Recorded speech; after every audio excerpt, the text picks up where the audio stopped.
kita ini cuman ingin memantapkan. Dia udah tanya, dia udah jawab sendiri juga gitu kan. Nah, cuman dia ingin memantapkan pemahaman dia.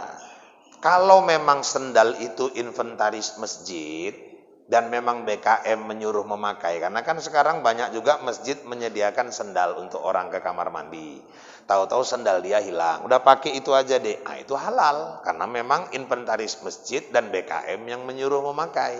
Tapi kalau misalnya ini kemungkinan ketukar ini, kata dia. Koyoke ketukar iki wis iki ae tukaran iki wis iki ae gowo. Kita kan masih kemungkinan. Yo nek iyo. Masih ada kemungkinan yang punya tuh datang lagi. Ya kalau memang ketukar, ya biarlah kita tunggu saja. Siapa tahu dia datang bawa tukarannya, itulah kita punya.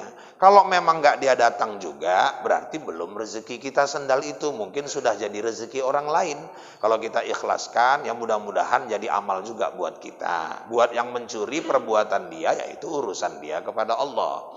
Nah sekarang permasalahannya, kalau memang kita ditawarkan mengenakan sendal yang bukan milik BKM dan sendal itu belum tahu siapa yang punya dan memang itu tak bertuan katakan dan memang bukan kita punya, sebaiknya jangan kita terima.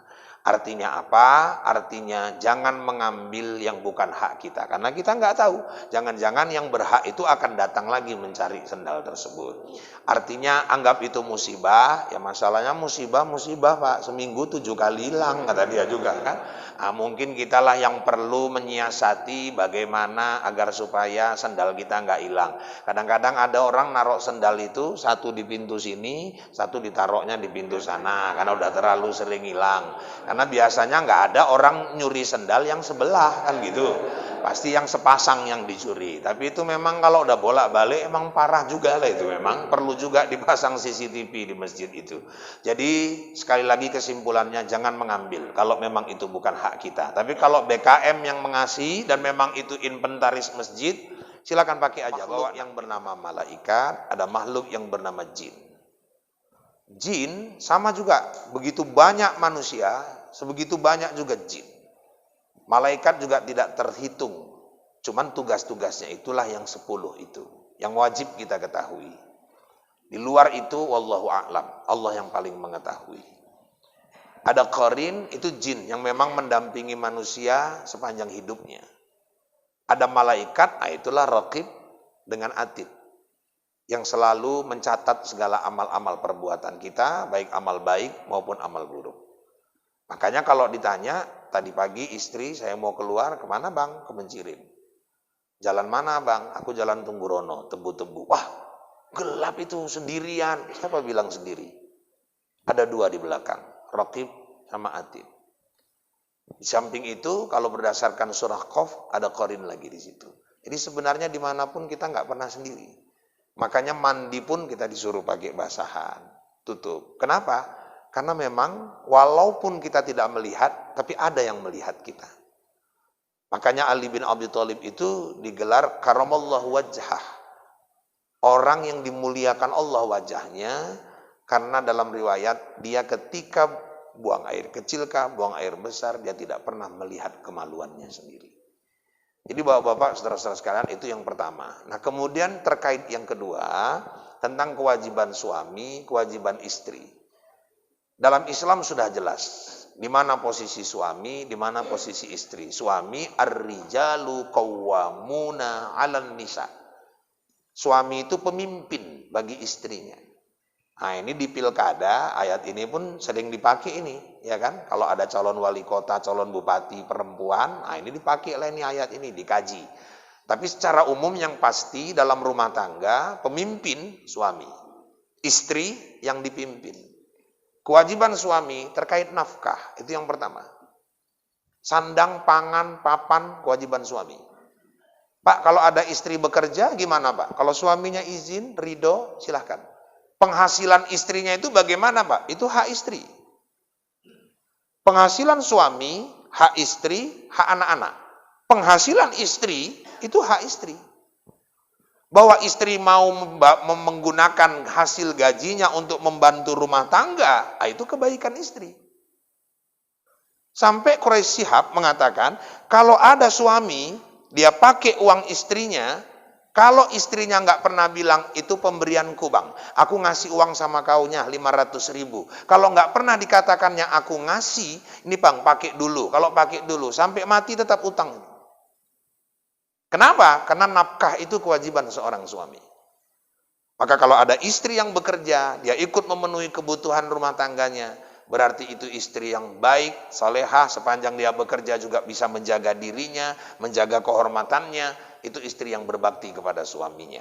Makanya kalau ada istri dia kerja, bang aku tahun ini mau kurban pakai hartaku sendiri, pakai gajiku sendiri, silakan.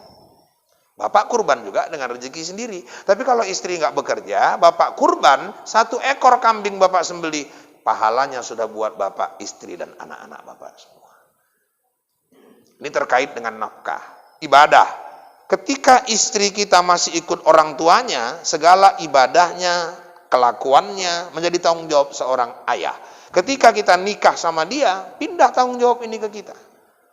Jadi kalau selama istri ikut dengan kita, menjadi istri kita, ibadahnya nggak karu-karuan, akhlaknya nggak karu-karuan, kita yang mempertanggungjawabkannya nanti di sana. Itu. Kemudian tanggung jawab suami juga termasuk di dalamnya memberikan pengayoman, perlindungan. Karena sakinah, mawaddah, warahmah, adanya kasih sayang, adanya pengayoman, istri merasa diperhatikan, diayomi, merasa diberikan kasih sayang. Nah istri itu tanggung jawabnya sudah ada sendiri, ya termasuk melayani suami, melayani anak-anaknya, mengurus anak-anaknya. Kalau soal pendidikan tanggung jawab dua-dua. Istri apalagi tanggung jawabnya. Bapak ibu-ibu sekalian yang dirahmati Allah, termasuklah di dalamnya 4 kata Nabi istri solihah itu. Pertama, kalau suami melihat wajahnya merasa teduh batinnya. Capek kerja suami, pulang sampai rumah nengok istrinya, ada keteduhan. Makanya ibu jangan kalau mau pergi undangan setelan 1,5 jam nggak siap-siap.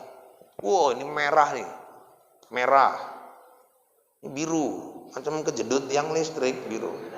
Di atas biru kuning lagi, di atasnya merah, mirip lampu lalu lintas. Pakai parfum, ngelewati Pak Endro pun tenggen nahankannya. Di keyboard nyanyi, suara cantik kurang cantik. Di rumah kaos Golkar, sarung bleketek. Iki wis nggak jelas iki warnane mbok apa.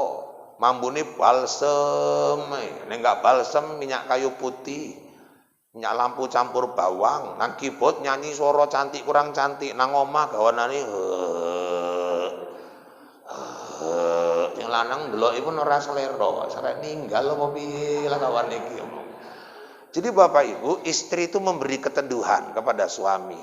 Istri tidak memaksakan kehendak di luar kemampuan suami. Mampu menjaga kehormatan suami ketika nggak ada di rumah. Teman canda di kala suka, penghibur di kala duka. Suami jalankan tugas, istri jalankan peran, anak-anak muncul anak-anak soleh-solehah. Itulah sakinah, mawaddah, warahmah yang menyeberang pulau impian menuju surganya Allah Subhanahu wa taala. Memang saya kira itu dinyatakan dalam hadis, utlubul ilma walau bisin. Tuntutlah ilmu itu walau sampai ke negeri Cina. Saya secara persis tidak mendalami tarikh, sejarah tentang bagaimana hubungan antara pemerintahan kekhalifahan Rasulullah dulu dengan negara-negara yang ada di sekitar Jazirah Arabia atau negara-negara lainnya. Tapi memang dipastikan pada masa Rasulullah hubungan antara kekhalifahan Rasulullah dengan kerajaan atau pemerintahan Cina itu memang sudah terjadi. Karena memang pernah juga ada sejarah Rasulullah itu menerima hadiah ya dari salah satu pemerintah atau kerajaan Cina pada saat itu. Dan Bapak-bapak, saudara-saudara sekalian, kalau kita kaji hikmah, memang setiap suku, setiap bangsa Allah ciptakan pasti ada kelebihan, ada kekurangan. Nah pada satu sisi Cina ini hampir kayak orang Jawa kalau saya lihat. Dia kayak batang ubi. Dilemparkan kemanapun dia hidup. Di negara manapun, hampir semua negara Chinese itu ada. Dan bapak-bapak, ibu-ibu sekalian, dalam sistem ilmu dagang mereka memang hebat. Dalam sistem pengelolaan ekonomi mereka diakui. Malah sekarang Cina itu menjadi salah satu negara adidaya yang disegani oleh Amerika. Kalau dulu orang konsentrasinya Amerika, Rusia. Dulu ada Soviet. Setelah Soviet pecah, Amerika, Rusia. Sekarang enggak, Amerika, Cina. Cina ini sudah menjelma menjadi kekuatan yang luar biasa. Itu makanya mulai pertama muncul virus corona itu hanya lebih kurang 1 bulan setelah Xi Jinping, Perdana Menteri Cina, berpidato di hari ulang tahun kemerdekaan Cina yang ke-70. Dia bilang saat ini Cina menjadi satu kekuatan yang luar biasa di dunia dan tidak akan ada satupun kekuatan yang bisa meruntuhkan Cina di dunia ini. Tapi 1 bulan kemudian muncul corona di sana. Mungkin teguran Allah, kau jangan sombong, kata Allah. Kau mengatakan Cina paling hebat. Nih aku kirim kecil aja untuk kau, corona. Karena kan pertama kali turun di sana. Jadi bapak-bapak, saudara-saudara sekalian, dari segi intelijensi ekonominya, intelijensi dagangnya, intelijensi kemampuan pola berpikir dan IQ-nya, memang di beberapa sisi Cina itu di atas rata-rata orang-orang yang lain. Makanya Rasulullah SAW melihat ada sisi positif dari orang Cina ini. Mungkin kaji hikmahnya, kata hadis Rasulullah itu, utulubul ilma walau bisin, tuntutlah ilmu walau sampai ke negeri Cina. Kita disuruh bukan harus fokus ke sana, tapi ambillah apa hal-hal yang baik yang bisa kita ambil dari etnis orang Cina itu. Yang sisi-sisi positifnya, tapi pasti banyak juga sisi negatifnya. Tapi satu sisi yang paling positif juga, Cina-Cina Muslim itu di sana, mereka itu kalau sudah memegang agamanya, mereka pegang betul-betul dengan kokoh dan kuat. Islam di Cina itu kan termasuk tertindas. Dulu sangat diintimidasi, dulu sangat terpinggirkan. Tapi ketika datang wabah corona di Wuhan, Cina, semua geger, mereka semua nggak bisa tahu lagi berpikir menghadapi virus ini. Nampak orang-orang Islam pada sholat, ada videonya itu. Terakhir orang itu kan ikut sholat juga. Terakhir gara-gara corona, berapa juta manusia di Cina masuk Islam. Allah memang memberikan satu kelebihan khusus buat mereka. Itu harus kita akui. Mereka perantau, mereka pendatang, tapi mereka selalu dominan dalam ekonomi dan mereka bisa menjadi pengendali. Bayangkan, kita yang punya negeri Indonesia, orang Cina hanya dengan 9 naganya, dia bisa kendalikan Indonesia ini. Itulah mungkin salah satu kehebatan mereka, dan itu yang mungkin Rasulullah suruh kita untuk dipelajari, tapi sisi positifnya. Sisi negatifnya pasti kita tidak disuruh untuk mengambilnya. Jadi bapak-bapak, semua apapun yang di bumi ini ilmu, semua apapun yang di bumi ini pelajaran, semua apapun yang terjadi pada orang adalah sebuah ibrah buat kita. Apalah ta'kilun, apakah tidak kau gunakan akalmu untuk mempelajarinya? Saya kira itu, saya tidak mau berpolemik untuk membahas masalah tarikh karena saya tidak mendalami secara khusus tentang sejarah Cina ke Arab Saudi.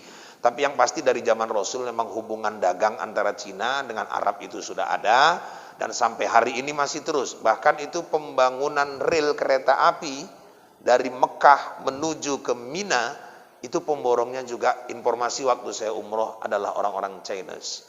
Jadi memang mereka sangat menguasai ekonomi dunia. Allahu a'lam, hanya Allah yang mengetahui. Demikian saja barangkali, mari kita tutup pertemuan kita ini dengan doa. Mudah-mudahan pertemuan ini membawa kebaikan dan keberkahan untuk kita semua.